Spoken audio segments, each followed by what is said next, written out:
లోకంలో నీలాంటి దైవము లేదు. నా యేసయ్యా నీలాంటి దైవము లేదు. నిన్ను పోలి ఎవరో లేరు ఈ లోకంలో, నీలాంటి దైవము లేదు. నా యేసయ్యా నీలాంటి దైవము లేదు. తల్లివి నీవే, నా తండ్రివి నీవే, నా తోడు నీవే, నా నీడ నీవే. తల్లివి నీవే, నా తండ్రివి నీవే, నా తోడు నీవే, నా నీడ నీవే.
తండ్రివి నీవే నా తండ్రివి నీవే నా తోడు నీవే నా నీడ నీవే పోలి ఎవరు లేరు ఈ లోకంలో నీలాంటి దైవం లేరు నా యేసయ్యా నీలాంటి దైవం లేరు నిన్ను పోలి ఎవరు లేరు ఈ లోకంలో నీలాంటి దైవం లేరు నా యేసయ్యా నీలాంటి దైవం లేరు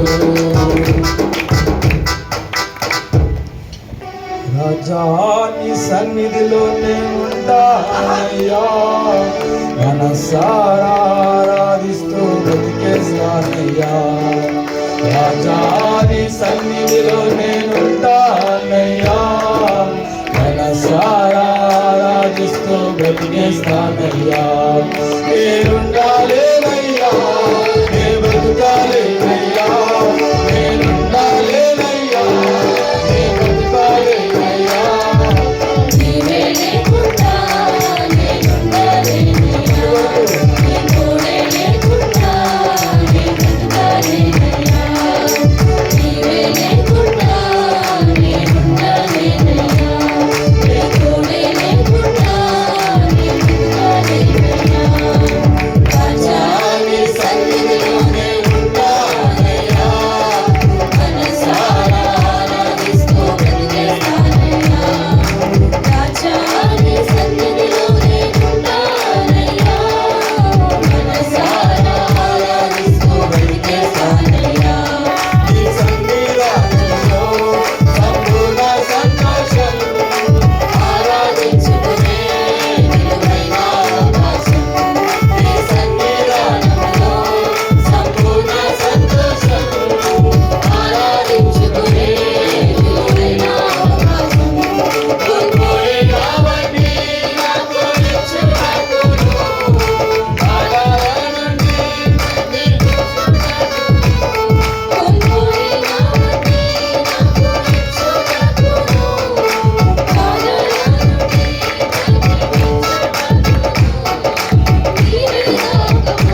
నీవు చేసిన మేలకు నీవు చూపిన కృపలకు నీవు చేసిన మేలకు నీవు చూపిన కృపలకు వందనం యేసయ్యా వందనం యేసయ్యా వందనం యేసయ్యా వందనం యేసయ్యా వందనం యేసయ్యా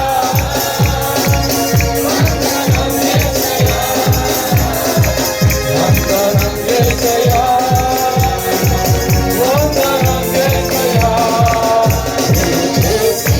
మేలకు నీవు చూపిన కృపలకు నీవు చేసిన మేలకు నీవు చూపిన కృపలకు ఏ పాటి వాడనని నేను నన్నెంతగానో ప్రేమించావు అంచెలంచెలుగా హెచ్చించి నన్నెంతగానో దీవించావు ఏ పాటి వాడనని నేను నన్నెంతగానో ప్రేమించావు అంచెలంచెలుగా హెచ్చించి నన్నెంతగానో దీవించావు వందనం యేసయ్యా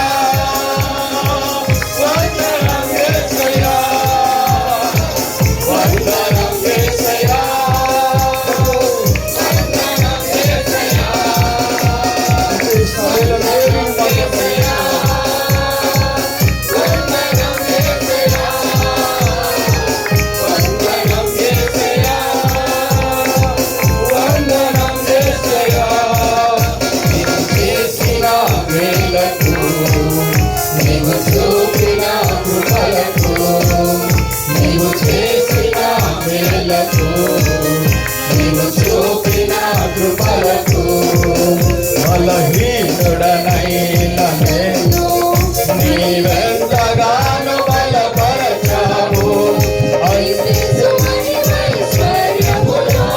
ప్రతి అవసరమును తీర్చావు బలహీనుడనైన నన్ను నీవెంతగానో బలపరచావు క్రీస్తు మహిమైశ్వర్యములో ప్రతి అవసరమును తీర్చావు వందనం యేసయ్యా వందనం యేసయ్యా వందనం యేసయ్యా వందనం యేసయ్యా వందనం యేసయ్యా వందనం యేసయ్యా వందనం యేసయ్యా వందనం యేసయ్యా వందనం యేసయ్యా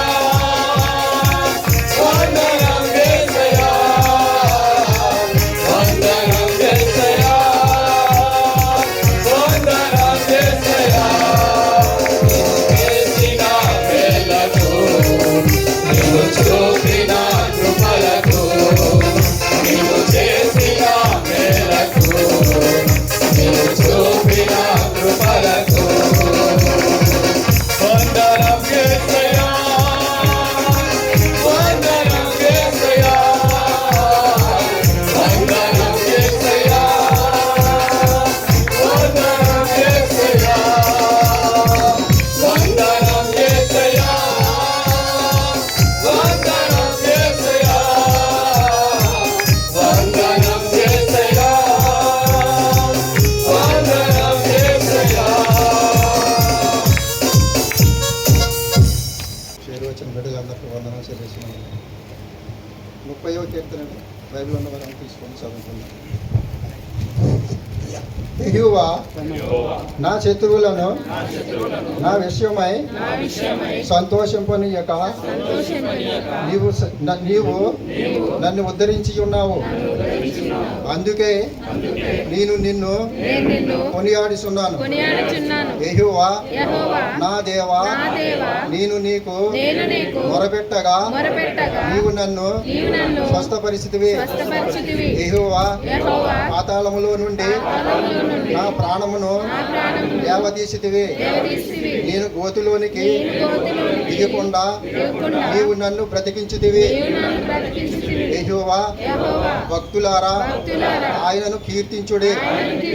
ఆయన పరిశుద్ధమైన జ్ఞాపకార్థ నామమున బట్టి ఆయనను స్తుతించుడి. ఆయన కోపము నిమిషం మాత్రముండెను. ఆయన దయ ఆయుష్కాలమంతయు నిలుచును. సాయంకాలమున ఏడుపు వచ్చి రాత్రి ఉండినను ఉదయమున సంతోషము కలుగును. నేనెన్నడు కదలను నా క్షేమ కాలమున అనుకొంటిని. యెహోవా దయగలిగి నీవే నా పర్వతమును స్థిరపరిచితివి. నీ ముఖమును నీవు దాచుకొనప్పుడు నేను కలత చెంది తిని. యెహోవా నీకే మొరపెట్టి తిని. నా ప్రభువా బతిమాలుకుంటుని. నేను గోతిలోనికి దిగిన యెడల నా ప్రాణము వలన ఏమి లాభము? మన్ను నిన్ను స్తుతించునా? నీ సత్యమును గూర్చి ఆది వివరించునా? యెహోవా ఆలకింపుము, నన్ను కరుణింపుము. యెహోవా నాకు సహాయుడువై ఉండుము. నా ప్రాణము మౌనముగా నుండగా నిన్ను కీర్తించినట్లు నా అంగలార్పును నీవు నాట్యముగా మార్చి ఉన్నావు. నీవు గోనుపట్ట విడిపించి సంతోష వస్త్రము నన్ను ధరింపజేసి ఉన్నావు. యెహోవా నా దేవా నిత్యము నేను నిన్ను స్తుతించెదను. చదవబడ్డ వాక్యాన్ని బట్టి దేవునికి మహిమ కలుగును గాక. ఆశ్చర్యకరుడా, ఆలోచనకర్త, నిత్యుడగు దేవ, సమాధానకర్త, అధిపతి అయిన దేవ, నీకే వేలాది స్తోత్రాలు చెల్లించుకున్నాను దేవా. ఈ దినాన దేవేశ ఎంతోమంది ఈ దినాన్ని చూడక నశించిపోతున్నారు దేవేశ. ఎంతోమంది ఎన్నో ఇబ్బందులు దేవేశ, అనేకమైన బాధలలో ఉన్నారు దేవేశ. అయినా కానీ దేవేశ నన్ను దేవేశ మా అందరినీ దేవేశ ఎంచుకొని దేవేశ నీ సన్నిధానం నిలబెట్టుకునే దేవా, నీకే వేలాది స్తోత్రాలు చెల్లించుకుంటున్నాను దేవేశ. వాళ్ళకన్నా గొప్పవారం కాదు దేవేశ, అయినా దేవ మమ్ము నిలబెట్టుకున్న దేవా, నీకే వేలాది స్తోత్రాలు చెల్లించుకుంటున్నాను దేవా. అందరం 2 నిమిషాలు మౌనంగా ఉండి దేవుణ్ణి అందరం స్తుతించుతాం. అవును దేవా, ఎన్నో పాపాలు చేసిన దేవ, ఎక్కడో పడి ఉన్న మమ్మ అందరినీ దేవేశ నిలబెట్టుకున్న దేవా, నీకే వేలాది స్తోత్రాలు చెల్లించుకున్న దేవేశ. పాపినైనా నన్ను దేవా రక్షించుకున్న దేవేశ, పెంట కుప్పలో ఉన్న దేవేశ అందరినీ దేవేశ నిలబెట్టుకున్న దేవా, నీకే వేలాది స్తోత్రాలు చెల్లించుకున్న దేశ. విగ్రహారాధన చేసే మమ్మల్ని దేవేశ నిన్ను ఆరాధించే బిడ్డలుగా చేసుకున్న దేవా, నీకే వేలాది స్తోత్రాలు చెల్లించుకుంటున్నాను దేవేశ. అవును దేవా, దేవా ఎన్ని చేసినా నీకు దేవేశ, ఎన్ని మేలు చేసినా నీకు దేవేశ, మేము ఏమి ఇచ్చినా మా రుణాన్ని తీర్చుకోలేము దేవేశ.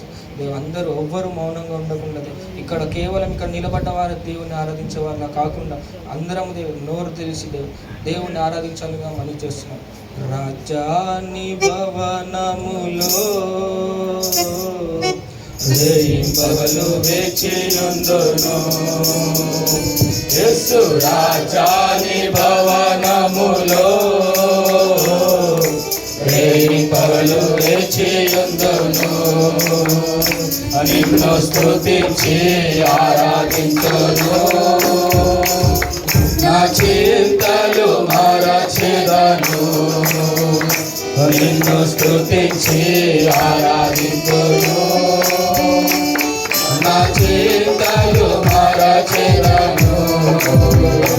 యేసు రాజాని భవనములో పగలు వేచియుందును. యేసు రాజాని భవనములో పగలు వేచియుందును. నా బలమా నా కోట ఆరాధన నీకే. నా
దేవుడు మన పట్ల చేసిన మేలులను తలంచుకుంటూ ఆయనకి కృతజ్ఞతాస్తుతులు చెల్లిస్తూ ఒక చిన్న పాట పాడుకుందాం. కృతజ్ఞతతో స్తుతి పాడెదన్ నా యేసునాథా, నాకై నీవు చేసిన మేలుకై కోటి కోటి కృతజ్ఞతలు. కృతజ్ఞతతో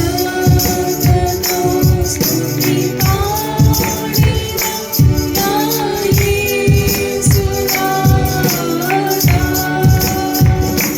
నాకై నీవు చేసిన మేలుకై కోటి కోటి కృతజ్ఞతలు.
మాట చెప్తారు. ఆకాశమందు ప్రభు 73 కదండి. ఆకాశమందు ప్రభు నీవు నాకుండగా లోకంలోనికి ఏది వద్దు ప్రభు అంటాడు. అక్కడ భక్తుడు నా హృదయం కృషించిపోయినా, నా శరీరం కృషించిపోయిన నిత్యము నీవు నాకు శ్వాసముగా ఉన్నావు ప్రభు. నువ్వు నా ఆస్తిగా ఉన్నావు, నువ్వు నా ఆస్తి, నా శ్వాస భాగం, నువ్వు నా పానీయ భాగం నీవు కదా తండ్రి, నా భాగాన్ని కాపాడేది.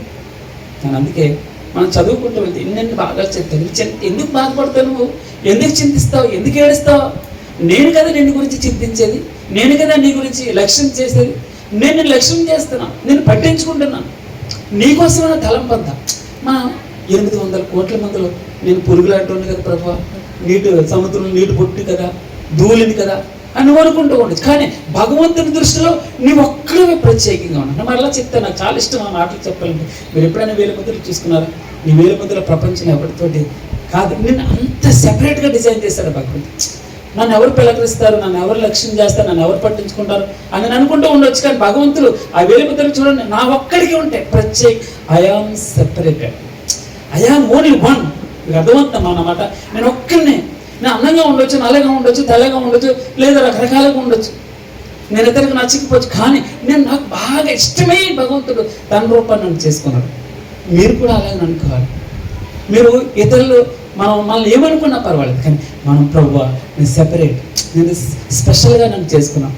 మీరు వీళ్ళ ముద్రలు చూడండి, ఈ ఐరిస్ చూడండి, ఈ కళ్ళు నీకు ఉన్నప్పుడు ప్రపంచం ఎవడెవడికి ఉండదు, ఈ చెవులు కూడా నీకు ఉండదు. సెపరేట్గా భగవంతుని నేను చేశాను. మీకు తెలుసా ఎంత అద్భుతమైనటువంటి మనం ఆయన ప్రణాళికలో ఉన్నాం.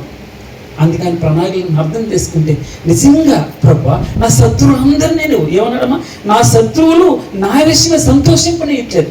అవును, నా బాధ ఉంది, కష్టం ఉంది అన్నాడు. సమస్తమును నష్టపరుచుకుని ఏమన్నాడు అపోస్తలుడైన పౌలు గారు, సమస్తమును నష్టపరుచుకుని నేను టెంట్తో సమానంగా ఎంచుకున్నాను. ఎందుకు తెలుసా, నువ్వు నాకు అంత బలంగా కనపడుతున్నావు ప్రభు, అంత గొప్పగా, నువ్వు తప్ప నాకు వాళ్ళు ఏది దాని దుర్భేదంగా కనపడలేదు, నువ్వు ఒక్కడు నాకు స్పెషల్గా కనపడుతున్నావు. అందుకే నువ్వు 10,000 మంది పురుషులు ఏమన్నాడు, 10,000 మందిలో నువ్వు ప్రత్యేకమైనటువంటి సెపరేట్, నువ్వు స్పెషల్గా కనపడుతున్నావు ప్రభా. నీ గుర్తింపు కలిగి నేను ఐడెంటిఫై చేస్తాను. భగవంతుని మీద ఇష్టం ఉన్నప్పుడు భగవంతుని నీ మీద అంత ఇష్టపడతాడు. భగవంతుని మనం ఎంత ఇష్టపడితే నిన్ను అంత ఇష్టపడతాడు. అప్పుడు నీ నోట ఆయన కొనియాడడం అనే మాట వస్తుంది. అందుకే అన్నాడు చూడు, యెహోవా నా శత్రువులను నా విషయమై సంతోషింపనీయక నీవు నన్ను ఉద్ధరించి ఉన్నావు ప్రభా. ఉద్ధరించడం అంటే ఏంటండి? ఉద్ధరించడం అంటే మనం ఇప్పుడే చదువుకున్నాం, తను ఎందరూ అంగీకరించిద్దరు, మనం ఆయన విశ్వసించాం, ఆయన అంగీకరించాం. ఇప్పుడు ఆయన పిల్లలు, దేవుని పిల్లలు అగుటకు ఆయన అధికారం గ్రహించాడు. అంతే గొప్ప మాట. మనం ఏం చేస్తాం? ఆయన చెప్పింది విన్నాం. మరియమ్మ గారు ఏముంటుంది, ఆయన చెప్పింది చేయండి చాలు. ఆయన చెప్పింది చేస్తే ఏమయ్యాం? స్నేహితులం అయిపోతున్నాం, ఆయన ఫ్రెండ్స్ అవుతున్నాం, ఆయన శిష్యులుగా మారుతున్నాం. ఆయనకి రాజులని యాజక సమూహం, ఆయన హక్కుదారులమాట. దేనికి? జీవ వృక్షములకు హక్కుదారులు. ఆ రాజ్యానికి పట్ట మనకి భగవంతుడు రాసిచ్చాడు. అవును ప్రభు, అన్ని విడిచిపెట్టి వచ్చేసాను. నాకు ఏం దొరుకుతుంది ప్రభు అంటే, ప్రపంచ పునరుజ్జీవన మందు నేను అక్కడ కూర్చుంటాను. 12 సింహాసనం మీరు కూడా కూర్చుంటారు, అది మీరు తీరుస్తారు ఇశ్రాయేలీయులకు అన్నాడు భగవంతుడు. ఎంత ఆధిక్యత భగవంతుడు. పక్కన కూర్చోవచ్చు, కుడిపార్శ్వని కూర్చోవచ్చు. తలుపు దాన్ని తడుతున్నాను, ఎవడైనా తలుపు తీస్తే నిజంగా నన్ను యాక్సెప్ట్ చేస్తే, అంగీకరిస్తే అతనితో నేను కలిసి భోజనం చేస్తాను. నా పక్కన కూర్చుంటాడు. ఎక్కడ? కుడిపార్శ్వని కూర్చుంటాడు. ఇష్టం, ఆయన మీద ఇష్టం ఉన్నప్పుడు మనల్ని కుడిపార్శ్వని ఆయన హత్తుకుంటాడట. అందుకే యెహోవా నా శత్రువులను నా దృష్టిని సంతోషింపనీయక నువ్వు నన్ను ఉద్ధరించి ఉన్నావు ప్రభు. అందుకే నేను నిన్ను ఎందుకు కారణం కావాలి మనకి, కారణం వెతకాలి. ఆ కారణంగా మనం ఎవరిని స్తుతులు చెల్లించాలి. కారణం లేకుండా ఎవరైనా చేస్తే ఏమవుతుంది? లేదు నన్ను నుంచి ఆశిస్తున్నారని చెప్పేసి అనుకుంటాం. మన భగవంతుని మనం కొనియాడితే ఆయన్ని స్తుతించినప్పుడు కారణం ఉండాలి. ఏ కారణాన్ని బట్టి నువ్వు ఆయన్ని స్తుతిస్తున్నావు, ఏ కారణాన్ని బట్టి ఆయన పొగుడుతున్నావు, ఏ కారణాన్ని బట్టి పాడుపడుతున్నావు, ఏ కారణాన్ని బట్టి ఆయన వైపు 2 చేతులు ఎత్తుతున్నావు. ఆయన అన్నాడు, యెహోవా నా శత్రువులను నా విషయమే సంతోషింపనీయక నువ్వు నన్ను ఉద్ధరించి ఉన్నావు ప్రభా. అందుకే నేను కొనియాడుచున్నాను. యెహోవా నా దేవా, నేను నీకు మొరపెట్టుగా నీవు నన్ను స్వస్థపరిచితివి. నేను నీకు మొరపెడితే నాకేమిచ్చావు ప్రభా? స్వస్థత ఇచ్చావు. అందుకే భగవంతుడు ఈ మాట మీరు చూడండి, నమ్మినట్లయితే ఏమన్నాడు? నమ్మితే దేవుని మహిమను చూస్తాం. ప్రభా నేను కూడా అంటాను, ప్రభా ఆవగింజంత అవిశ్వాసం లేకుండా పూర్తిగా నీ పట్ల విశ్వాసం ఉండాలి తండ్రి. నీ పట్ల నాకు నేర్పించు, నాకు బలపరచు తండ్రి. నాకు ఏమొద్దు, ఏం కావాలి? నీ మీద విశ్వాసాన్ని తండ్రి, నమ్మకాన్ని ప్రభా, నమ్మకాన్ని ప్రభా. యెహోవా నేను నీకు మొరపెట్టగా ప్రార్థన చేయగా నీవు నన్ను స్వస్థపరిచితివి, బాగు చేసావు. అందుకు నేను కొనియాడుతున్నాను. నేను గోతిలోనికి దిగకుండా నువ్వు నన్ను బ్రతికించావు. నువ్వు లేకపోతే, నువ్వు నన్ను అడ్డగించకపోతే, అందుకే పరిశుద్ధాత్మ దేవుడు నీ దగ్గరికి వచ్చినప్పుడు ఏం చేస్తాడు? ఒప్పింప చేస్తాడు, సాక్ష్యం ఇస్తాడు. నిన్ను గద్దిస్తాడు, నిన్ను సరైన మార్గంలో నడిపిస్తాడు. ఆత్మను ఆరిపోద్దు అన్నాడు, ఒట్టండిగా అన్నాడా? ఆత్మ ఎప్పుడు ఆరిపోతుంది? నువ్వు ప్రార్థన చేయడం మానేస్తే ఆరిపోతుంది. కుటుంబ ప్రార్థన లేనప్పుడు నువ్వు సచివుడితో సమానం అవుతావు. మన కుటుంబాల్లో ప్రార్థన అనే మాట, వాక్యం, పాట, భగవంతుని తలంపులు నువ్వు లేకపోతే మనం ఆయన 24 గంటల టీవీ పెట్టుకుని ఏముంటుంది ఇక్కడ మనకు చెప్పండి. భగవంతుని ఈ రోజున అంటారు కదా, యెహోవా పాతాళములో నుండి నా ప్రాణమును లేవదీసావు, నేను గోతిలోనికి దెక్కున నువ్వు నన్ను బ్రతికించావు. యెహోవా భక్తుల ఆయనని కీర్తించుడి, ఆయన పరిశుద్ధమైన జ్ఞాపకార్థ నామమును బట్టి ఆయనని స్తుతించుడి. ఆయన కోపము నిమిషమాత్రం ఉంటుందట. ఆయన కోపం నిమిషమాత్రం ఉంటుందట. ఆయన కోపము నిమిషమాత్రం ఉండును, ఆయన దయ ఆయుష్కాలంతా నిలుస్తుందట.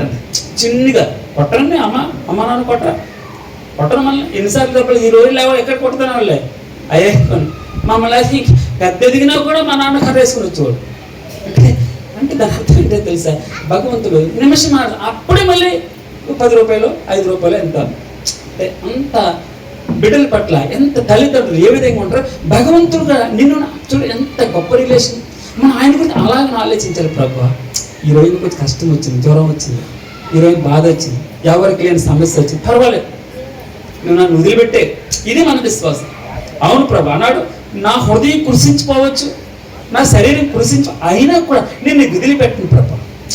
నాకు నమ్మకం, ఎందుకంటే ప్రభు అట్టి నమ్మకాన్ని ఇంకా బలపరుచుతాను. నేను ఇంకా గట్టిగా నేను నమ్మాలి, విశ్వసించాలి నీ పట్ల. ఒకవేళ 7వ వచనం, ఒకవేళ ప్రభువా నీ ముఖం దాచుకుంటే నేను కలత చెందుతాను ప్రభు. నువ్వు ముఖం తిప్పేసుకుంటే, నువ్వు ఆన్సర్ చేయకపోతే ఎవరు ఆన్సర్ చేస్తారు? అందుకే ప్రార్థన చేస్తారు, నువ్వు ఇవ్వకపోతే ఎవరు ఇస్తారు? నాకు నువ్వే ఇవ్వాలి, నువ్వే చూడాలి. నువ్వు చూడకపోతే ఎవరు చూస్తారు? నువ్వు పట్టించుకోకపోతే ఎవరు పట్టించుకుంటారు? నీ దగ్గర ఆడకపోతే నేను ఎవరి దగ్గర ఆడను? నీ దగ్గర కేకలు వేయకపోతే ఎవరి దగ్గర కేకలేను? మనుషులు హేళన చేస్తారు, ఆ ఇబ్బంది పడాయంట. కానీ ప్రభు నిమిషం మాత్రం నువ్వు కోపడు. ఆయుష్కాలం నేను చచ్చిపోయేంత వరకు నా పట్ల ప్రేమ ఉంటుంది. మనం అందంగా ఉంటే ఇప్పుడు ప్రేమ ఉండొచ్చు, కొంచెం ముడతలు పడింది అనుకోండి, ఏముంటుందమ్మా ప్రేమ? భగవంతుడు అప్పుడు కూడా నేను అలాగనే ఆలోచిస్తాడు. ప్రేయసి అంటాడు. ఎంత మంచి ఆ పరమగీతంలో చూడండి, ఎంత చక్కని లేఖనం ఉంటుందో, ఎంత అద్భుతంగా వర్ణిస్తాడో. ఏమన్నాడమ్మా? ఎంత అద్భుతంగా వర్ణిస్తాడు భగవంతుడు. అంటే మాకి ముసలోళ్ళు అయిపోయి, పనికి రాకపోయి, ఇతరులు పట్టించుకోకపోయి, కానీ భగవంతుడు నిన్ను అంతగా పట్టి లక్ష్యం చేస్తాడు. ఎప్పుడు అదే పడిపోతున్నాను. ఎందుకు తెలుసా? భగవంతుడు నన్ను అందుకే కొనియాడాలి, ఆరాధన చేసేటప్పుడు నన్ను నువ్వు పట్టించుకున్నా ప్రభా. నేను పెద్ద ఇతరులకి ఉపయోగకరంగా పట్టించుకుని అంత స్థితిలో లేకపోవచ్చు, లెక్కలు లేకపోవచ్చు, వాళ్ళకంటే జీతం తక్కువ ఉండొచ్చు, ఎత్తు తక్కువ ఉండొచ్చు, రూపం తక్కువ ఉండొచ్చు, అందం తక్కువ ఉండొచ్చు, ఇది ఇల్లే లేకపోయి ఉండొచ్చు. కానీ ప్రభు నన్ను పట్టించుకుని ధనవంతుడు, భాగ్యవంతుడు ప్రభు. ఎందుకంటే నువ్వు నన్ను పట్టించుకుని ఇది కాదు, నేను ఆరాధన చేయడానికి నాకు అవకాశం ప్రభు. ఎంత ధైర్యాన్ని ఇస్తావు ఆ కుటుంబానికి, ఎంత ధైర్యాన్ని ఇచ్చావు ప్రభు. భరోసా పాట పాడుతుంటే ఎంత భరోసా తండ్రి, ఎంత ధైర్యం అనుకుంటుంది. ఆవిడ సమస్యలన్నీ చుట్టుముట్టుకోండి, చుట్టూ సమస్యలు ఉన్నాయి, శత్రువుల విషయమే నువ్వు నన్ను వారిని అసలు ఏమన్నాడమ్మా? నా శత్రువుల విషయమే సంతోషపడేద్దు, వారికి అసలు అవకాశం ఇవ్వదు ప్రభు. నాకు తెలుసు నువ్వు నన్ను వదిలిపెట్టేది పర్వాలేదు, వారు హేళన చేయండి, వారు చిన్న చూపించుకుని నన్ను, అయినా పర్వాలేదు, నన్ను పట్టించుకుంటున్నాను. నీ ముఖమును నువ్వు దాచుకున్నప్పుడు నేను కలత చెందాను ప్రభు. కీర్తన 104వ కీర్తన 29వ వచనంలో మాట ఉంటుంది, ప్రభువా నువ్వు ముఖం మరుగు చేసుకుంటే నీ కలత చెందుతాను ప్రభు. 8వ వచనం అంటాడు, యెహోవా నీకే మొరపెట్టి తిని నా ప్రభువును బతిమాలుకో, నేనే నిన్ను బతిమాలుకున్నాను ప్రభు. నిన్ను బతిమాలుకోకపోతే ఎవరిని బతిమాలను, ఎవరిని అడగను, నీకు ప్రార్థన చేయకపోతే ఎవరికి ప్రార్థన చేయను? అమ్మాయిలారంట వచ్చాను. నిన్ను బ్రతుకులాడకపోతే ఎవరిని బ్రతుకులాడను ప్రభు. నీకు ప్రార్థన చేసి నీ దగ్గర ఆడకపోతే ఎవరి దగ్గర ముఖం చేయి చాపను. నా ముఖం చల్లట్లేదు అంటారు కదా, చల్లదు కూడా ఒక్కొక్కసారి, చేయి చాపుతాను ముఖం చల్లదు. కానీ భగవంతుడు అంటాడు కదా, ఆయన దగ్గర మనం బ్రతుకులాడుకోవచ్చు, మనకు అవకాశం ఉంది. ఎప్పుడు ఏ సమయమైనా ఏదైనా ఓపెన్ కాడుకోవచ్చు మన వ్యక్తిగత ప్రార్థన ఆరాధనలో. అన్నాడు 4:4 చూడండి, ఫిలిప్పీ 4:4లో ఎల్లప్పుడూ ప్రభువునందు ఆనందించుడి, మరలా చెప్పుదును ఆనందించుడి, మీ సహనము సకల జనులకు తెలియబడినీయుడి, ప్రభు సమీపంగా ఉన్నాడు, దేనిని గురించి చింతించు. ఏమన్నాడమ్మా? దేనిని గురించి చింతపడుకుడు, కానీ ప్రతి విషయంలోనూ ప్రార్థన, 2 విజ్ఞాపన. ప్రార్థన విజ్ఞాపనకి సమయం అక్కర్లేదు. నేను చెప్పింది మీరు బండి మీద వెళ్తున్నప్పుడు కూడా ప్రార్థన చేయొచ్చు, మీరు బస్సులో కూర్చున్నప్పుడు కూడా ప్రార్థన చేయొచ్చు, ఇంట్లో కూర్చున్నప్పుడు కూడా మనం మూలవచ్చు, ప్రార్థన చేయొచ్చు. ఆయన అడగవచ్చు, మనసులో అనుకోవచ్చు, ఏంటి ప్రభువా నా సిచ్యువేషన్, ఏంటి ప్రభువా ఇలా వదిలేస్తున్నాను. మనం ఆయన ఓపెన్ కడుకొచ్చింది. ఆయన వినే దేవుడు. ఆయన చెవులు మన్నం కాలేదు, ఆయన హస్తం కొరచు కాలేదు. ఆయన ఇచ్చే దేవుడు, వినే దేవుడు, మళ్ళీ పట్టించుకునే దేవుడు. మన లక్ష్యం చేస్తాను రాయబడి ఉంటుంది. ఆయన నిన్ను లక్ష్యం పట్టించుకుంటున్నాడని రాయబడి ఉంది. అక్కడే మనం పేతురు రాసిన పత్రికలో మనం చూస్తాం. ఏమన్నాడమ్మా, దేనిని గురించి చింతింపకూడదు కానీ ప్రతి విషయంలో ప్రార్థన విజ్ఞాపనంగా కృతజ్ఞతాపూర్వకంగా మీ విన్నపాలు దేవునికి చెల్లించాలి.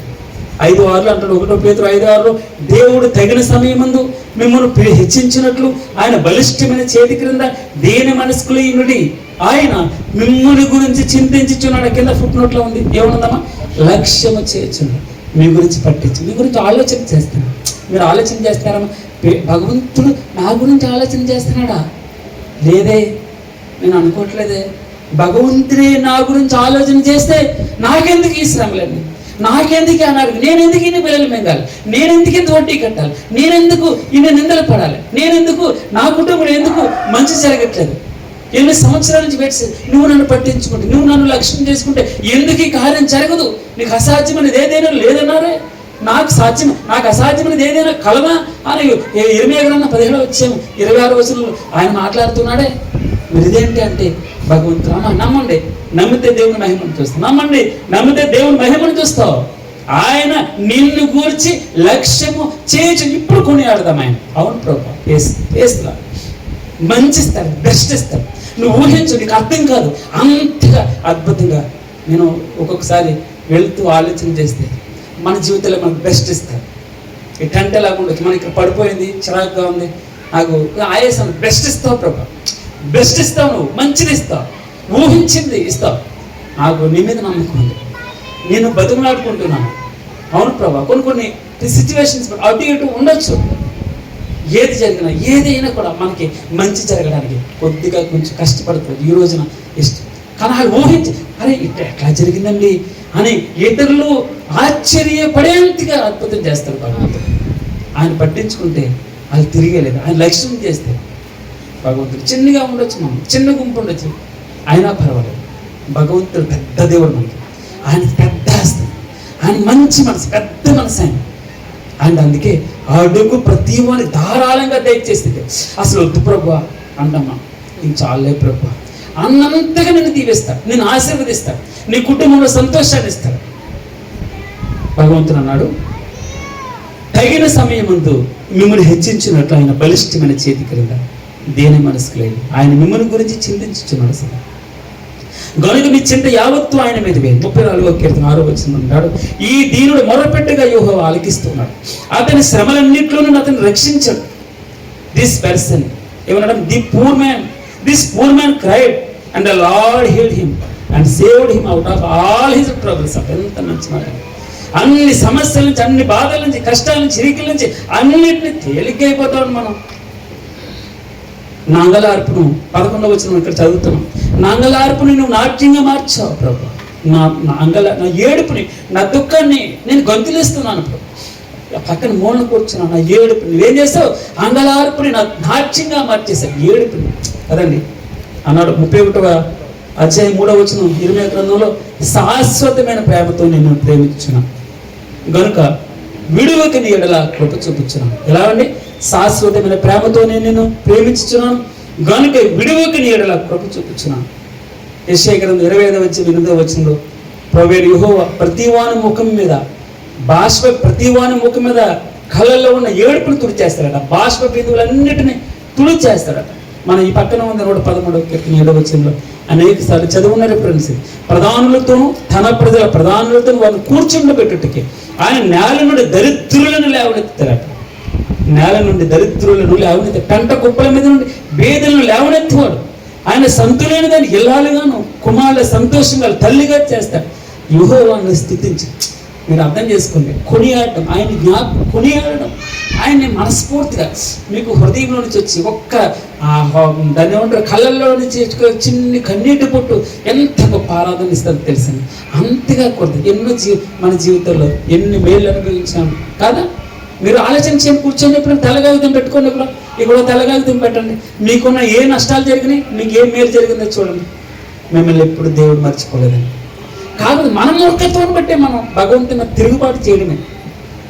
ఈ రోజున ఆయన అంటాడు, తన పరిశుద్ధాలయం ముందు దేవుడు 68వ కీర్తన 5వ వచనం, తన పరిశుద్ధాలయం ముందు దేవుడు తండ్రి లేని వారికి తండ్రి, విధవరాండ్రకు న్యాయకర్తని అన్నాడు. దేవుడు ఏకాంగులను సంసారులుగా చేవాడు.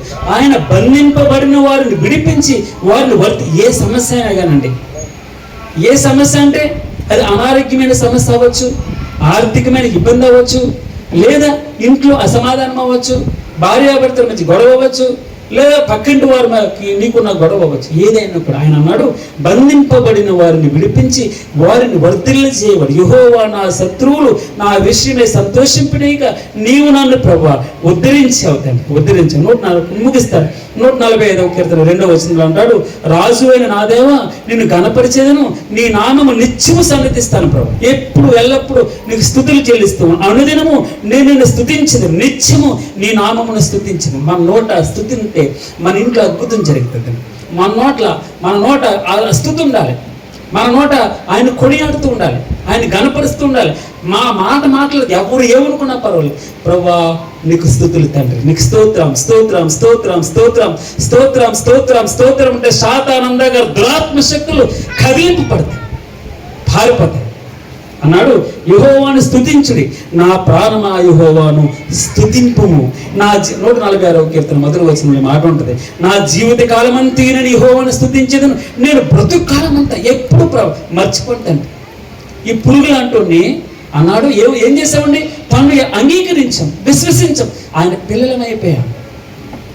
అర్థమవుతామా? స్తోత్రం చెల్లిందాం. హల్లెలూయా, గట్టిగా హల్లెలూయా, హల్లెలూయా. మనం ఆయన పిల్లలం. దేవుని అమ్మ పిల్లల బయటకు వెళ్తూ రే బాబు బయటకు వెళ్తూ. తర్వాత 44వ కీర్తన 8వ వచ్చింది, దినమెల్ల మేము దేవుని ఎందు అతిశయపడుతున్నాం. ఎవరన్నా దినమెల్ల ఉదయం నుంచి సాయంత్రం వరకు ఏం చేస్తున్నాడమ్మా, మేము దేవుని ఎందు అతిశయపడుచున్నాం, నీ నామమును బట్టి మేము నిత్యము కృతజ్ఞతాస్థుతులు చెల్లించున్నాం, నీకు కృతజ్ఞతాస్థుతులు చెల్లించున్నాం అన్నాడు. దినమెల్లా మేము దేవుని ఎందు అతిశయపడుతున్నాం, నీ నామమును బట్టి మేము నిత్యము కృతజ్ఞతాస్థుతులు చెల్లించున్నాం. ప్రభు 71వ కీర్తన 23వ వచనంలో, నేను నిన్ను కీర్తించినప్పుడు నా పెదవులను నీవు నియమించిన నా ప్రాణం నిన్ను గురించి ఉత్సాహధ్వానం చేస్తుంది.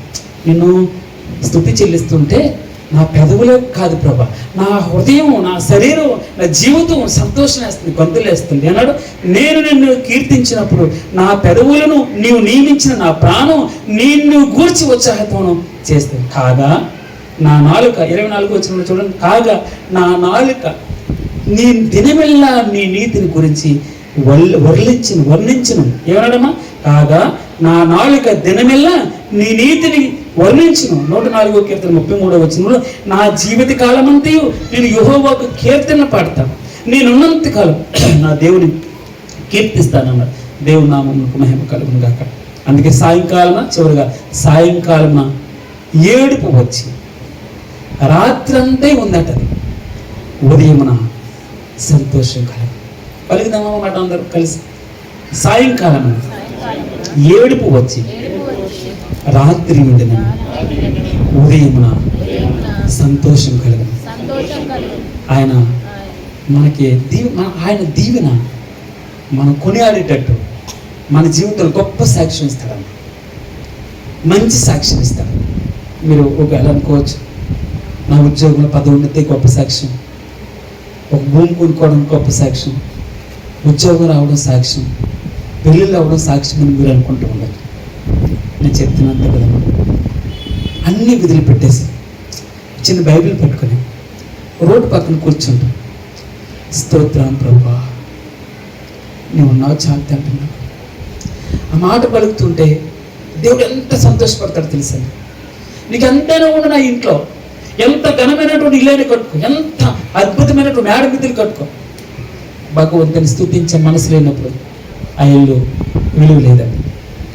ఆ ఇంట్లో ఎప్పుడు విలువ వచ్చిందో తెలుసా, ఆ తల్లి ఆ ప్రభువారు పాదాల దగ్గర అత్తరి పోస్తూ ఉంటే దాని అర్థం ఏంటో తెలుసామా, తన జీవితంలో మొత్తం మొత్తం సమస్త ఆపాదమస్తకం నడినెత్తి నుంచి అరికాల వరకు మొత్తం సమస్తం ఆయన పాదాల దగ్గర పెట్టి ప్రభు జీవితం నీకు ఇచ్చింది ప్రభు, నీ నా పాప దోషాలన్నిటినీ నా ప్రభు నువ్వు క్షమిస్తున్నా. ఎవరు ఎక్కువ ప్రేమిస్తారు? ఎవడి పాపములు ఎక్కువ క్షమింపబడ్డాయని ఆ రూఢిగా వాడి మనసులో దృఢ నిశ్చయం చేసుకుంటాడు వాడే కదా ఎక్కువ భగవంతుని ప్రేమించి, వాడే కదా వాడి నోటే కదా స్తుతి వచ్చేది. భగవంతుని ఎవడు కొనియాడతాడు? ఏమనుకున్నాను, ప్రభువా నా శత్రువుల విషయమే సంతోషపడనీక నువ్వు నన్ను ఉద్ధరించి ఉన్నావు, అందుకే నేను నిన్ను కొనియాడుతున్నాను.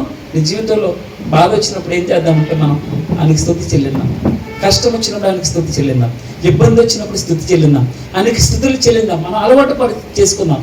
ఏదో అలవాటుగా కాకుండా ప్రభు ఎలా స్తుతించాలో కూడా పరిశుద్ధాత్మ దేవుని అడగొచ్చు. ఎలా మీ ప్రార్థన చేసి ఎలా మీరు స్తుతించాలి, ఎలా కనపడుతుంది? వాక్యంతో స్తుతించమంటావా, పాటతో స్తుతించినా, ప్రార్థనతో స్తుతించినా, ఆరాధనతో స్తుతించమంటావా, మేలు చేసి స్తుతించమంటావా? భగవంతునికి స్తుతి అంటే చాలా ఇష్టం అండి. ఆయన ఎక్కడ పడిపోతాడు తెలుసా? ఆయనకి స్తుతి చెల్లించట్లేనే పడిపోతాడు. ఆయన ఎక్కడ మనం పడగొట్టగలం? ఓన్లీ స్తుతి చెల్లించి పడగొట్టగలం. ఆయన ఆరాధించి మన అవసరతలన్నీ. అందుకే మనం చదవనున్న శ్రేష్టమైన యాకోబు పత్రిక 1:15 ఏం చదవం? శ్రేష్టమైన ప్రతి ఈవి పరసంబంధమైనది ప్రభు అయిన భగవంతుని దగ్గరికి వస్తుందట. అది ఎలా వస్తుందో తెలుసా? స్తుతి ద్వారా వస్తుంది. స్తుతి నువ్వు చెల్లిస్తే రిటర్న్ రాదు, ఆయన తీసుకోవాల్సిందే దాన్ని. ఎందుకు తెలుసా? మా ప్రసంగ గారు ఆరాధన చేస్తాడు. ప్రభువా ఆకాశమందున్న దేవ, ఇశ్రాయేలీయులకు ఏమన్నా ఇశ్రాయేలీయుల స్తోత్రముల మీద ఆసీనుడైన దేవ. 26 వచ్చాం కదండి, 26 వచ్చాం. ఇక్కడ ఏమన్నాడు? ఇశ్రాయేలీయుల స్తోత్రముల మీద ఆసీనుడైన దేవ. భగవంతుడు అన్నాడు, నా ప్రాణము మౌనముగా ఉండక నిన్ను కీర్తించినట్టు నా అంగలార్పును ప్రభు నువ్వు నార్చిగా. ఈరోజు నేను కొంచెం శ్రమ పడుతున్నాను, కొంచెం నా శరీరం కొంచెం బడలిగ్గా ఉంది, నా ఇల్లు కొంచెం అంత ఇబ్బందిగా ఉంది, నేను డబ్బు లేని స్థితిలో ఉండొచ్చు, బలం లేని స్థితిలో ఉండొచ్చు.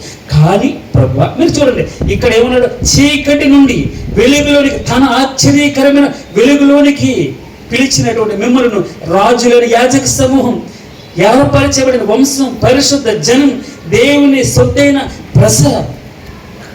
ప్రభు నా ప్రాణం మౌనంగా ఉండక నిన్ను కీర్తిస్తుంది. నా అంగలార్పు నువ్వు నాట్యంగా మార్చావు. నువ్వు నా గోను బట్టి విడిపించావు.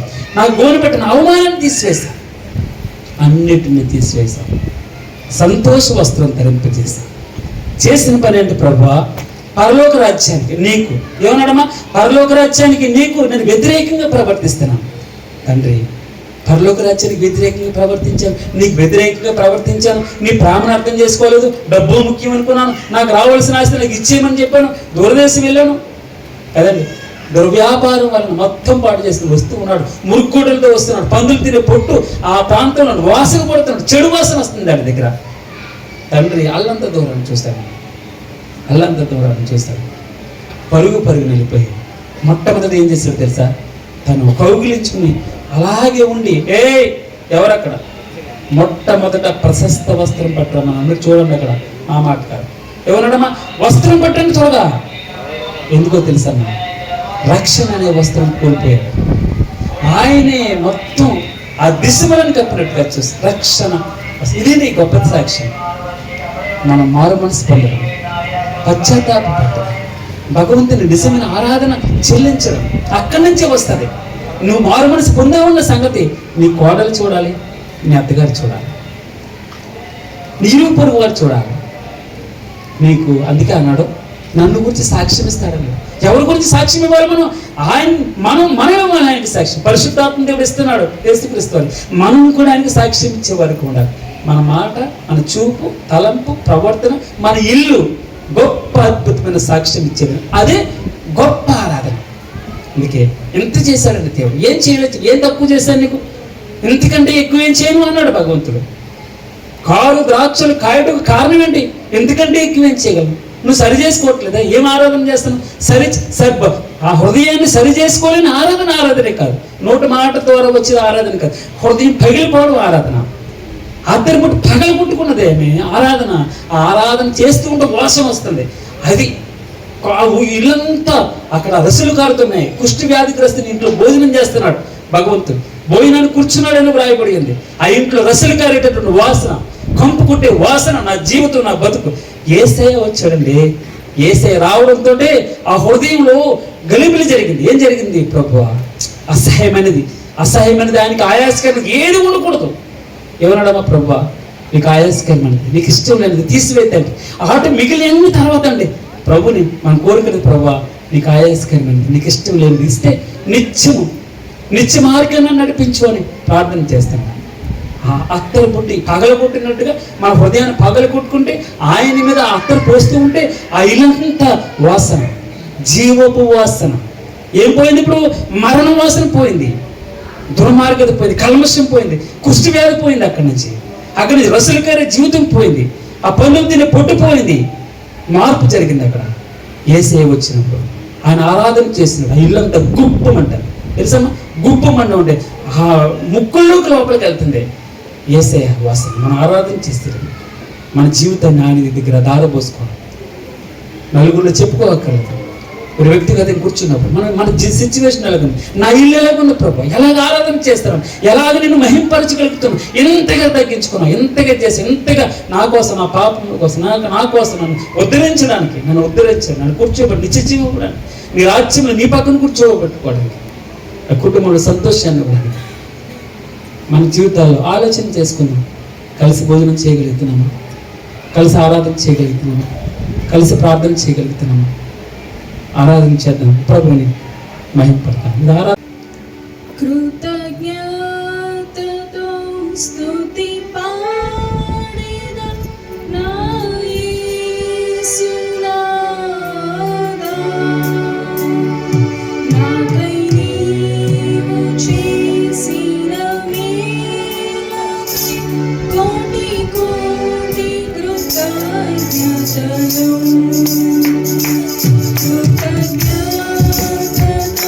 స్తుతి పాడెదా నా యేసు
ఈ లోకమునైనను లోకములో ఉన్న వాటినైనాను మీరు ప్రేమింపకుడి అని మనము దేవుని వాక్యంలో మనము చూస్తున్నాం. ఎందుకంటే ఈ లోకంలో ఉన్నదంతా ఏంటంట, శరీరాశ ఒకటి, నేత్రాశ ఇంకొకటి, జీవపు డంబము.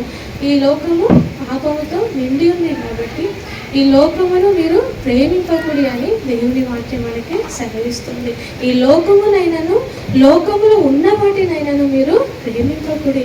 ఎవడైనా లోకమును ప్రేమించిన ఎడల తండ్రి ప్రేమ వానిలో ఉండదు. ఎందుకంటే లోకముతో స్నేహము దేవునితో వైరమని వాక్యములు మనము చూస్తాం. మనం లోకముతో స్నేహం చేస్తే అంటే దేవునితో మనము స్నేహము చేయలేదు. అందుకు కూడా చెప్పారు, మనము యేసు ప్రభువారికి స్నేహితులు ఎప్పుడు ఆయన ఆజ్ఞను పాటిస్తే, ఆయన వాక్య ప్రకారం మనం జీవిస్తేనే ఆయనకు స్నేహితులుగా మనము సన్నిహితులుగా మనము ఉండగలుగుతాం. అందుకే ఈ లోకమైనా ఈ లోకంలో ఉన్న వాటైనాను మీరు ప్రేమింపకూడదు. ఎందుకంటే ఈ లోకంలో ఉన్నదంతా ఏంది, శరీరాశ, నేత్రాశ, జీవపు డంబం. ఎందుకంటే హవ్వ ఏం చేసింది, ఆ పండును చూసి దగ్గరికి వెళ్ళింది. సర్పము అంటే యుక్తమైనది, ఆ అపవాది ఆమెని శోధించినప్పుడు ఆ పాపంలో పడిపోయింది. అంటే ఆ పండు ఎలా కనిపించింది, ఆమె తినటానికి ఆహారానికి అది మంచిదిగా ఆమె కనిపించింది, చూడటానికి రమ్యమైనదిగా కనిపించింది. అంటే ఆ నేత్రాశ, ఆ శరీరాశ, ఆ జీవపు డంబం అనేది అప్పుడే మానవునిలో ప్రవేశం. ఎందుకంటే దేవుడు ఆజ్ఞ ఇచ్చినప్పుడు ఆజ్ఞను మీరితే అదే పాపము. అప్పుడే ఈ లోకంలో ఈ శరీరాశ అనేది, నేత్రాశ అనేది, జీవపు డంబం అనేది ప్రవేశించిన. అందుకే ఈ లోకమునైనాను ఈ లోకంలో ఉన్న వాటినైనాను మీరు ప్రేమింపకూడదని దేవుని వాక్యంలో. ఎందుకంటే ఒకవేళ మనం లోకాన్ని మనం ప్రేమిస్తే, లోకంలో ఉన్న వాటిని మనం ప్రేమిస్తే తండ్రి ప్రేమ మనలో ఉండదని దేవుని వాక్యములో మనము చూస్తున్నాం.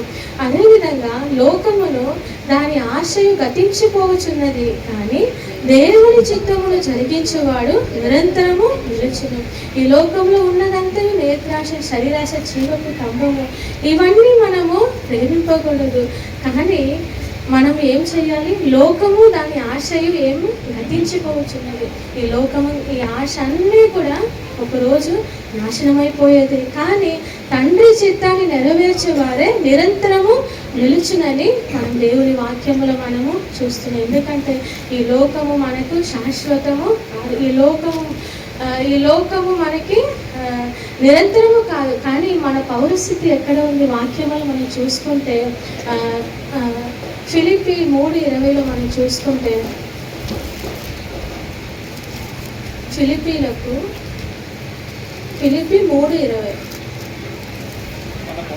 మన పౌరస్థితి పరలోకమందున్నది, అక్కడ నుండి ప్రభు అయిన యేసుక్రీస్తు అను రక్షకుని నిమిత్తము కనిపెట్టుకుని ఉన్నాము. అందుకే ఈ లోకాన్ని మనము ప్రేమించకూడదు. ఈ లోకంలో మనకి అంటూ ఏమీ కూడా లేనే లేదు. ఎందుకంటే ఈ లోకంలో ఉన్నది అంతయు పాపమే, దేవునికి విరోధమైన పాపమే ఈ లోకమంతా ఏలుతుంది. కాబట్టి శరీరాశ ఉంది, నేత్రాశ ఉంది, జీవపు డంబం అనేది ఉంది. కాబట్టి ఈ లోకాన్ని ప్రేమిస్తే మనము తండ్రి వలన ప్రేమించబడమని దేవుని వాక్యములో. మన పౌరస్థితి ఎక్కడ ఉంది, పరలోకములో ఉంది. మన పౌరస్థితి పరలోకమందు ఉన్నది. అక్కడ నుండి ప్రభు అయిన యేసుక్రీస్తు అను రక్షకుని నిమిత్తము కనిపెట్టుకొనిచున్నాము. మన నిరీక్షణ ఏంటంటే, మనం రక్షణ పొందిన మనం ఏంటంటే, మీరు క్రీస్తుతో బాప్తిసం పొందిన వారు ఏంటంటే క్రీస్తును మీరు ధరించుకొని ఉన్నారు. క్రీస్తును ధరించుకొని మనకు ఒక నిరీక్షణ ఏంటంటే, మన పౌరస్థితి ఈ భూమి మీద లేనే లేదు.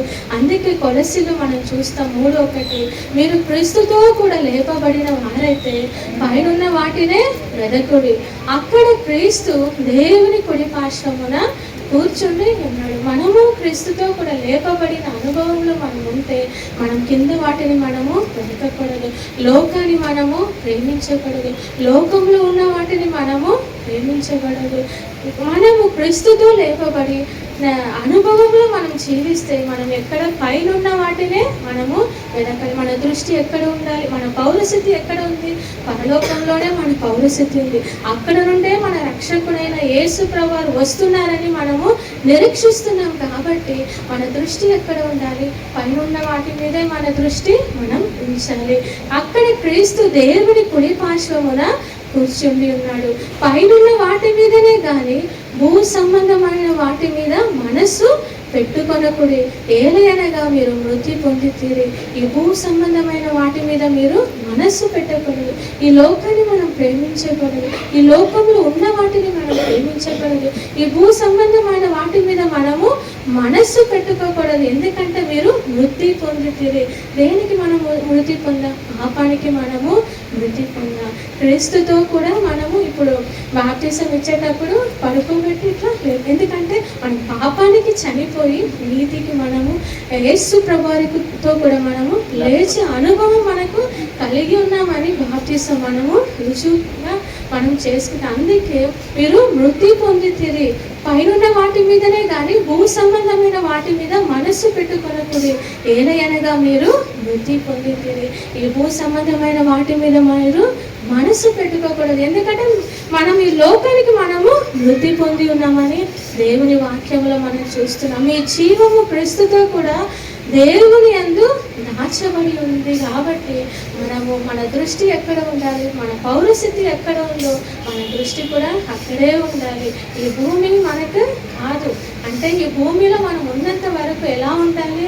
మనము దేవునితో సహవాసం చేసేవారుగా, దేవునితో నడిచేవారుగా, దేవునితో ఐక్యము కలిగి. ఎందుకంటే ఈ లోకముతో స్నేహం చేయకుండా దేవునితో మనం, ఎందుకంటే ఈ లోకంలో తండ్రి ప్రేమ లేనే లేదు అని దేవుని వాక్యంలో మనము చూస్తున్నాం. అందుకే ఈ లోకము దాని ఆశయు 17 మొదటి యోహాను 2వ అధ్యాయము 17లో మనం చూస్తే, లోకమును దాని ఆశయు గతించిపోవచ్చున్నవి కానీ దేవుని చిత్తమును జరిగించువాడు నిరంతరము నిలిచి. ఈ లోకము అది ఆశ అంతయు నాశనం అయిపోయే సమయం, అవన్నీ గతించిపోతుంది. కానీ దేవుని చిత్తమును జరిగించువాడు నిరంతరము నిలిచి. మనం ఈ లోకములో దేవుని చిత్తాన్ని నెరవేర్చేవారుగా మనము ఉండాలి, జీవించాలి.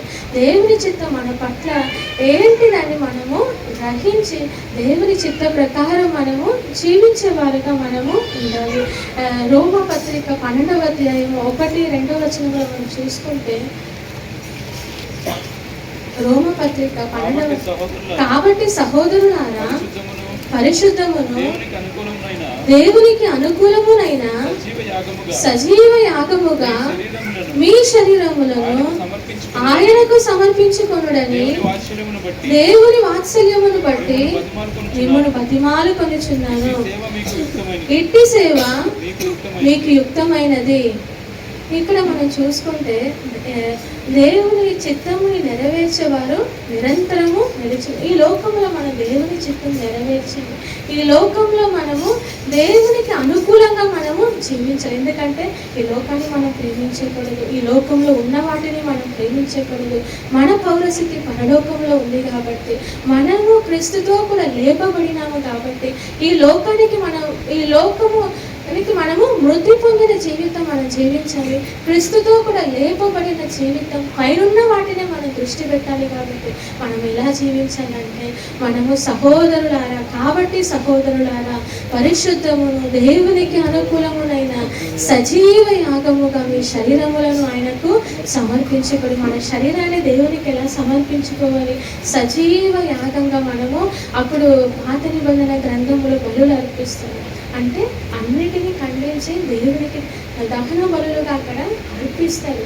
అంటే మనము కూడా దేవుని బలిపీఠంలో మనము బలిగా సమర్పించుకోవాలి. ఎట్లా?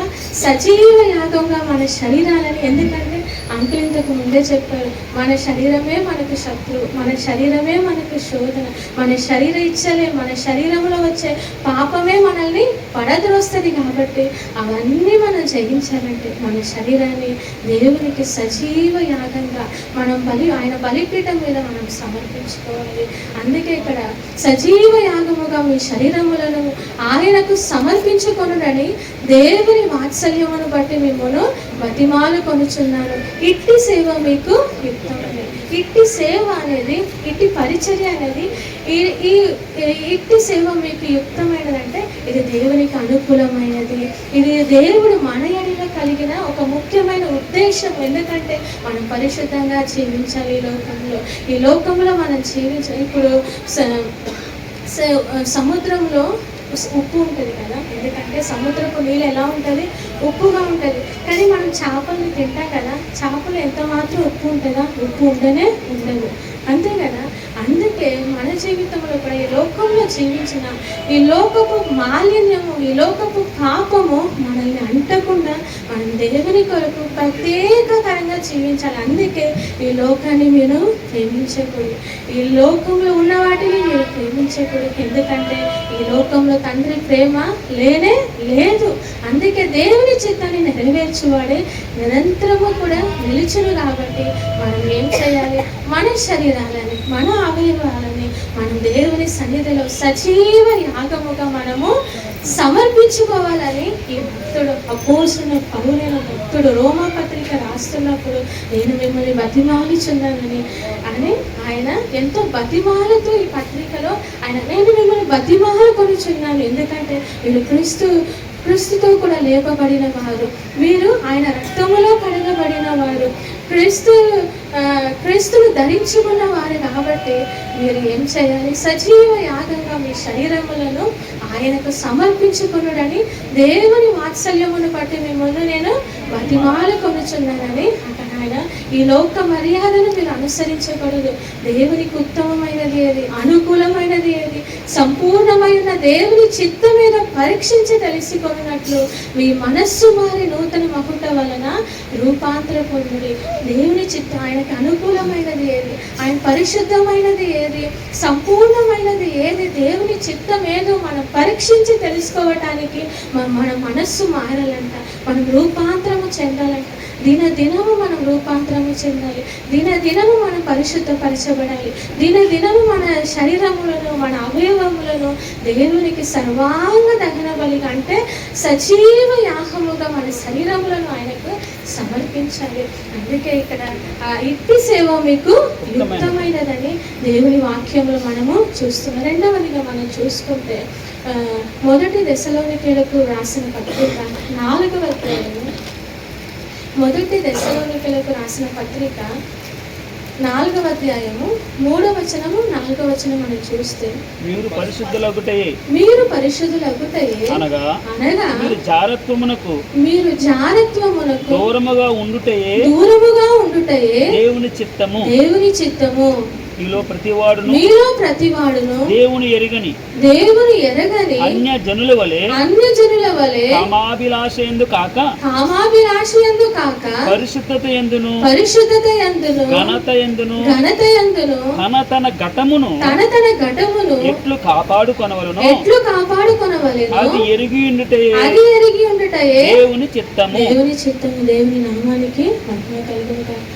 ఇది మొదటి దశలోనికీయుల 4వ అధ్యాయం 3వ వచనం చూస్తే మీరు పరిశుద్ధులు అగుటయే అనగా మీరు జారత్వానికి దూరముగా ఉండుటయే.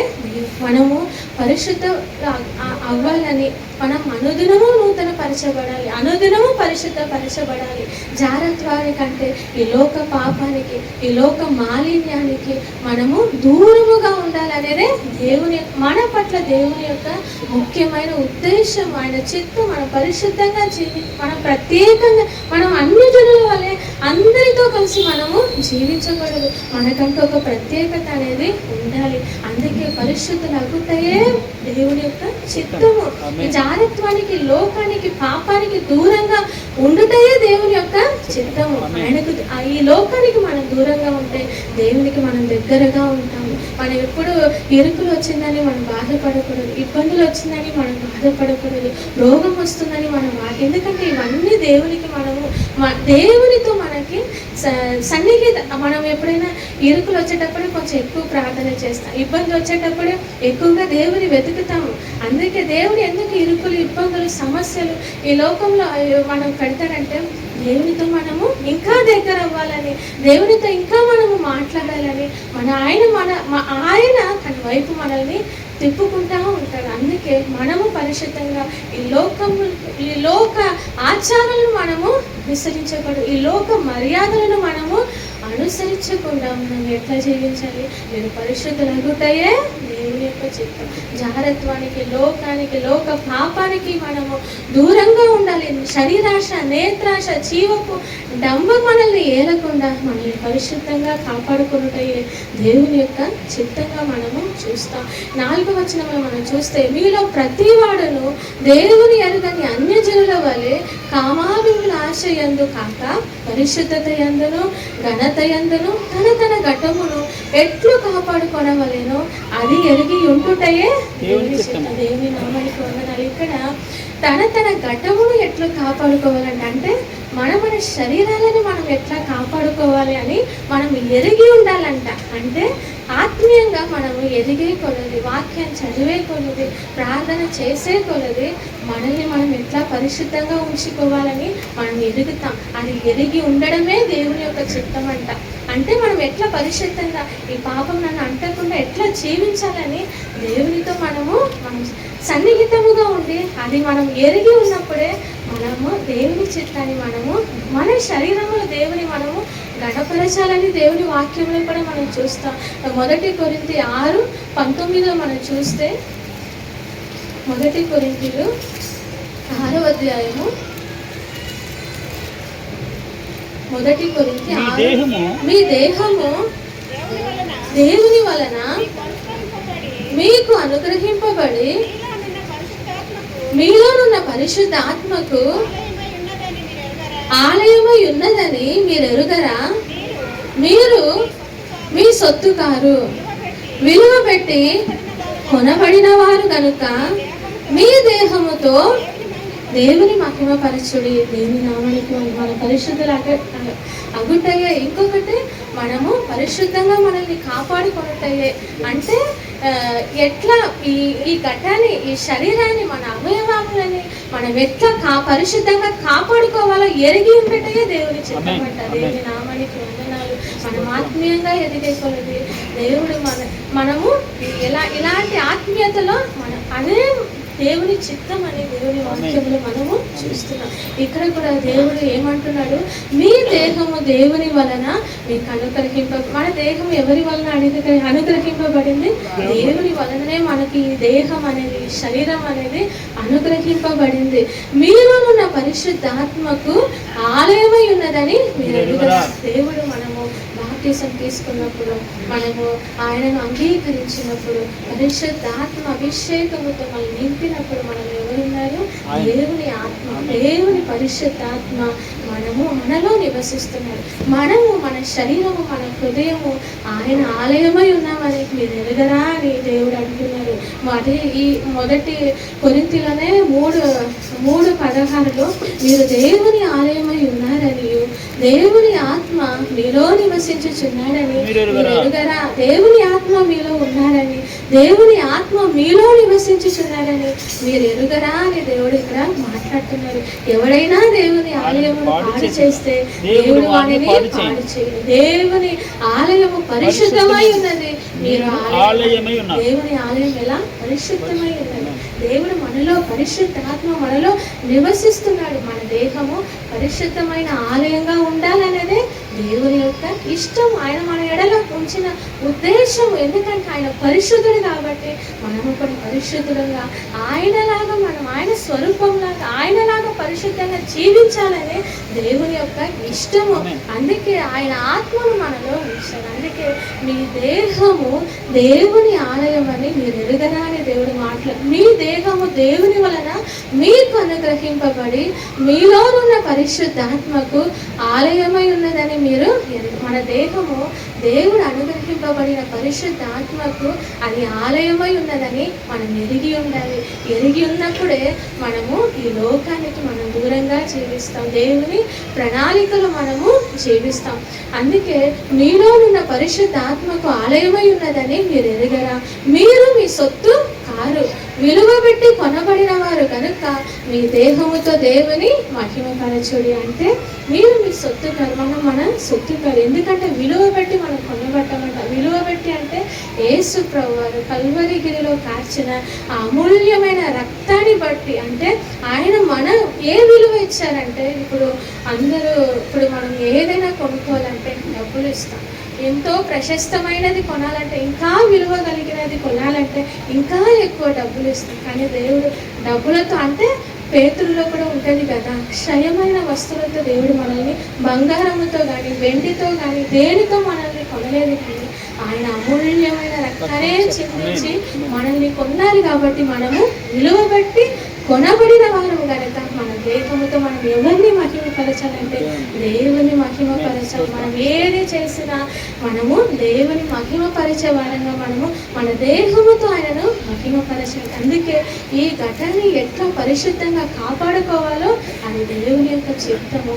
ఈ లోకానికి మనం దూరంగా ఉండడం, పరిశుద్ధులుగా ఉండడం దేవుని యొక్క చిత్తంగా ఉన్నదని, దేవుని యొక్క ఉద్దేశంగా ఉన్నదని మనం చూస్తాం. అందుకే దావీదు కూడా పాపం చేసి దేవుని సన్నిధికి దూరంగా వెళ్ళినప్పుడు తాను ప్రార్థన చేస్తాడు కదా. 51వ కీర్తనలో మనం చూసుకుంటే దేవా, మొదటి వచనము, దేవా నీ కృప చొప్పున నన్ను కరుణింపు అని అక్కడ దావీదు ప్రార్థన చేయడం అనేది మనం చూస్తాం. 51వ కీర్తన, దేవా నీ కృప చొప్పున నన్ను కరుణింపు, నీ వాత్సల్య బాహుళ్యము చొప్పున నా అతిక్రమములను తుడిచివేయము, నా దోషము పోవునట్లు నన్ను బాగుగా కడుగుము, నా పాపము పోవునట్లు నన్ను పవిత్రపరచుము, నా అతిక్రమములు నాకు తెలిసే ఉన్నవి, నా పాపం ఎల్లప్పుడు నా ఎదుటనున్నది, నీకు కేవలము నీకే విరోధముగా నేను పాపము చేసి ఉన్నాను, నీ దృష్టి ఎదుట నేను చెడుతనము చేసి ఉన్నాను. ఇక్కడ మనం చూస్తే దావీదు అంటాడు కదా, నీకు కేవలము ప్రభువా, నీకే విరోధంగా. మనం పాపం చేస్తే ఎవరికి విరోధంగా?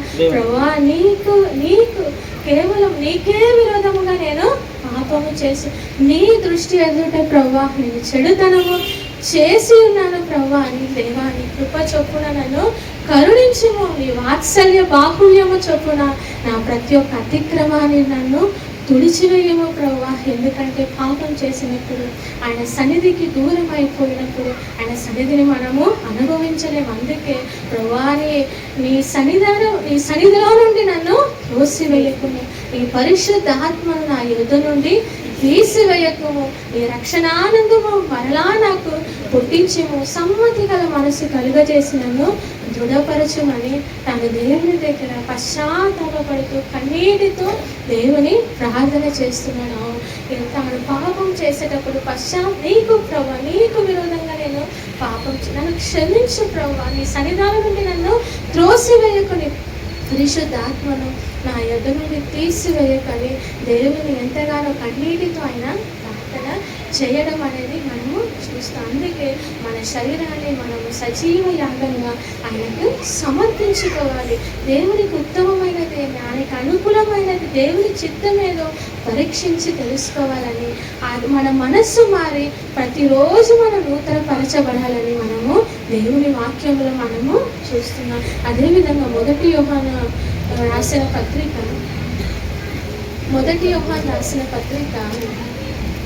3వ అధ్యాయము 2వ వచనంలో మనం చూస్తే, ప్రియులారా ఇప్పుడు మనము దేవుని పిల్లలమై ఉన్నాము, మనం ఇక ఏమవుదుమో అది ఇంకా ప్రత్యక్షపరచబడలేదు కానీ ఆయన ప్రత్యక్షమైనప్పుడు ఆయన ఉన్నట్టుగానే ఆయనను చూతుము గనుక ఆయనను పోలి ఉందుమని ఎరుగుదుము. ఆయన యందు ఈ నిరీక్షణ పెట్టుకుని ప్రతి వాడును ఆయన పవిత్రుడై ఉన్నట్టుగా తన్ను పవిత్రునిగా చేసుకొనును. దేవుని నామానికి వందనాలు. ఇక్కడ మనం చూస్తే ప్రియులారా, ఇప్పుడు మనము దేవుని పిల్లలమై ఉన్నాము. మనం ఇప్పుడు ఎవరు దేవుని పిల్లలుగా మనం ఉన్నాము. మనం ఇంకా ఏమవుదుమో అది ఇంకా ప్రత్యక్షపరచబడలేదు. కానీ ఆయన ప్రత్యక్షం అయినప్పుడు ఆయన ఉన్నట్టుగానే ఆయనను చూతుము గనుక, అంటే యేసు ప్రభువు మధ్యాకాశంలో వచ్చేటప్పుడు ఆయన ప్రత్యక్షపరచబడేటప్పుడు ఆయన ఉన్నట్టుగానే మనం ఉంటామంట. దేవుని నామానికి ఆయన ఉన్నట్టుగానే మనం ఉంటాము. అందుకే ఆయన ఉన్నట్టుగానే ఆయనను మనము చూతుము గనుక ఆయనను పోలి ఉందుమని మనము ఎరుగుదుము. అందుకే మనం ఎలా ఉండాలి? ఆయన యందు ఈ నిరీక్షణ పెట్టుకొనిన ప్రతి వాడు కూడా ఆయన పవిత్రుడై ఉన్నట్టుగా తను పవిత్రునిగా చేసి, ఆయన యందు ఈ నిరీక్షణ మనకుంటే, ఆయన ప్రత్యక్షపరచబడేటప్పుడు ఆయనతో నేను కలిసి ఉన్నానని ఈ నిరీక్షణ మనకుంటే మనం ఏం చేయాలంటే ఆయన పవిత్రుడై ఉన్నట్టుగా తను పవిత్రునిగా చేసుకొనాలి.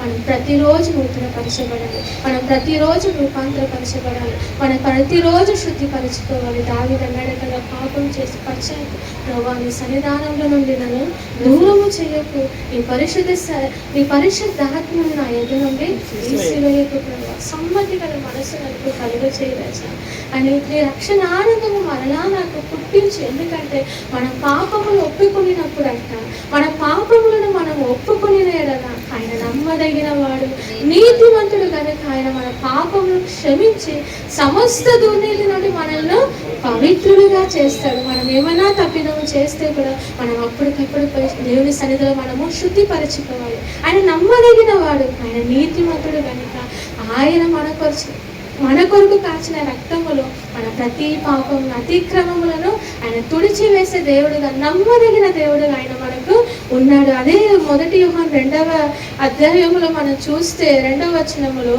ఆయనే మన పాపములకు శాంతికరమై ఉన్నాడు అని. ఇక్కడ 1వ వచనంలో 2వ అధ్యాయం 1వ వచనము, నా చిన్న పిల్లలారా మీరు పాపము చేయకుండాటకై ఈ సంగతులు మీకు వ్రాయిచున్నాను. ఎవడైనాను పాపము చేసిన ఎడల నీతిమంతుడైన యేసుక్రీస్తు అను ఉత్తరవాది తండ్రి యొద్ద మనకు ఉన్నాడు. అంటే యేసుక్రీస్తు అనే ఉత్తరవాది కింద మనం చూస్తే యేసుక్రీస్తు అనే ఆదరణకర్త మనకు ఉన్నాడు. మనము ఒకవేళ మనం ఏమైనా తప్పిదము చేసేటప్పుడు ప్రతిరోజు ఆయన సన్నిధిలో ప్రభువా సజీవ యాగంగా సమర్పిస్తున్నాను ప్రభువా, నేను నీ సన్నిధిలో నుండి నన్ను త్రోసి నీ రక్తంలో కడుగు ప్రభువా అంటే ఆయన నమ్మదగిన వాడు, ఆయన నీతిమంతుడు, మన కొరకు ఆయన ఉత్తరవాదిగా ఆయన ఆదరణకర్తగా ఆయన ఉన్నాడు. కాబట్టి ఆయనే మన పాపములకు శాంతికరమై ఉన్నాడు. మన పాపములకు మాత్రమే కాదు సర్వలోకములకు ఆయన శాంతికరమై ఉన్నాడు. కాబట్టి మనం ఏం చేయాలి? మనం ప్రతిరోజు మనము నూతనపరచుకోవాలి. అందుకే ఈ లోకమునైనాను, ఈ లోకంలో ఉన్న వాటినైనాను మీరు ప్రేమించకూడదు. ఈ లోకంలో తండ్రి ప్రేమ లేదు. ఈ లోకంలో ఉన్నదంతయు శరీరాశ, నేత్రాశ, జీవముటము, ఇవి తండ్రి వలన కలిగినవి కావు. కానీ తండ్రి చిత్తాన్ని నెరవేర్చేవాడు. ఆయన ఉద్దేశం ప్రకారం మనం ఈ లోకంలో జీవిస్తేనే మనం నిరంతరము నిలిచి ఉంటామంట. దేవుని నామానికి మహిమ కలిగిన కాక దేవుడి చిన్న వాక్యాన్ని దీవించుకుంటాం.